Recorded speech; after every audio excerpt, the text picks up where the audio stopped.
Good morning everyone, welcome back to my channel Puja লাইফস্টাইলে। আমি পূজা নিয়ে চলে আসলাম আবার একটা নতুন ভিডিও। আজকে হচ্ছে শনিবার। তো সকালবেলা দেখতে পাচ্ছ আমি এই মানে ঠাকুরের মাথার বেলটাকে ছাড়াচ্ছি। দেখে মনে হচ্ছে না বাতাবি লেবু। আমার টিউশনি পড়তে এসে বাচ্চাগুলো বলছে, ও আন্টি এটা কি গো, বাতাবি লেবু? আমি বলছি না রে বাবা, বাতাবি লেবু না, এটা হচ্ছে বেল। মানে নিজেই মাঝে মাঝে এটা দেখে আমি ভাবছি, তবে বিশ্বাস করতে পারবে না, বেলটা এত ভালো ছিল আর এত মানে ভেতরটা যেমন পাকা তেমন মিষ্টি, আর ঠিক এতটাই ফলন ছিল। আমি এই যে দেখো ছোট টুকরোটা, এই টুকরোটাকে নিয়ে গণেশ আর আমি যে মানে করে বানিয়ে খেয়েছি, আমার তো খুবই কষ্ট হয়েছে। দেখতে পাচ্ছ নিশ্চয়ই বাটিতে কতটা হয়েছে। গণেশ তো 1 গ্লাসের বেশি খায়নি, আর এটা আমি পুরোটা খেয়ে গেছি যেহেতু বানিয়ে ফেলেছি, আর ওই অর্ধেকটা মারবাড়ি নিয়ে যাব। তো খেয়ে বেল খাওয়া ভালো। এটা যদি শিবের মাথার না হতো তাহলে কিন্তু আমি ফ্রিজে ঢুকিয়ে রাখতাম, আবারও পরে আরেকদিন করে খেতাম। যেহেতু এটা শিবের মাথা, শিব ঠাকুরের মাথার জিনিসটা আমার ওই ফ্রিজ তো ছোঁয়া মাখা সব কিছু, তো সেই জন্য আর ফ্রিজের ভেতর না ঢোকাইনি। আর যাই হোক, বেলপানাটা সকালবেলা করছি। গণেশ বলল যে এই বেলপানাটা খেয়েই ও কাজে যাবে, কারণ আজকে অনেক সকাল সকালও বেরোচ্ছে, প্রায় 7টা বাজে এখন, মানে এক্ষুনিও বেরিয়ে যাবে। দেখতে পেলে তো চান করে এসছে, তো চান করেছে, একটু পুজোটা দিয়ে নেবে। আমি এখন পুজো দিতে পারবো না, আর মনাও বাড়ি নেই, তো সেই জন্য ও এক্ষুনি বেরিয়ে যাবে। আর ওদিকে আমি হচ্ছে যাব মার বাড়ি, কিন্তু গণেশের সাথে বেরোনোটা আমার হবে না। গণেশ বলছিল তুমি কি আমার সাথে যাবে?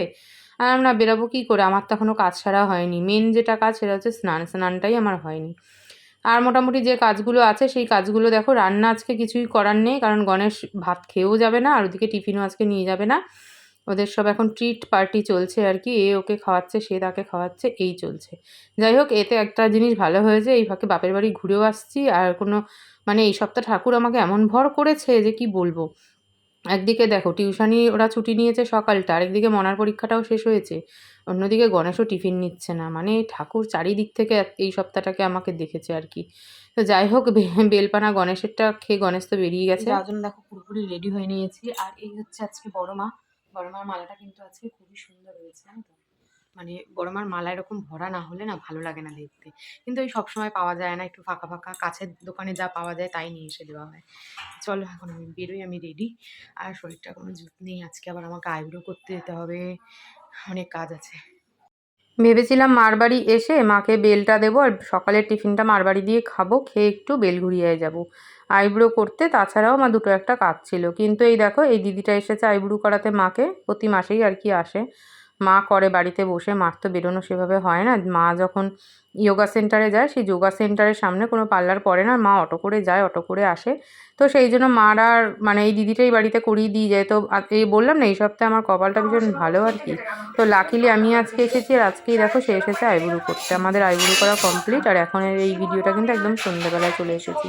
এখন দেখো আমরা সবাই বসে এখানে টিভিতে দিদি নাম্বার ওয়ান দেখছি, আর তার সাথে সাথে ভেজ কবিরাজি আনা হয়েছে, তো সেই ভেজ কবিরাজি খাবো। খেয়ে দিয়ে আমি রেডি হয়ে এখন বাড়ি যাব। মনা কিন্তু থাকবে, আর গণেশ যেহেতু আসেনি আমি একাই যাব। বাড়ি এসে এখন বসিয়েছি হচ্ছে আলু ভাজা, আর তার সাথে আলু ভাজাটা প্রায় হয়েই গেছে, না ধরে নাড়ানো যাবে না।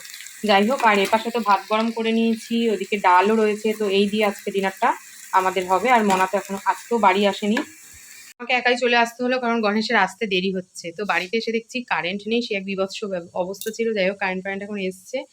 আমার চেয়ারে জামা কাপড় ভাঁজ করতে ইচ্ছা করছে না। শনিবার দিনটা আসলে না মনে হয় ল্যাদ খেতে ইচ্ছা করে, কারণ রবিবার দিন সকাল থেকে যে পরিমাণে যুদ্ধের কাজ শুরু হয়ে যায়। কিন্তু না, এখন ভাবছি গণেশ যখন এখনো আসেনি, জামা কাপড়টাকে তাহলে গুছিয়েই ফেলি, একটা কাজ অন্তত রবিবারের আগেই রাখি।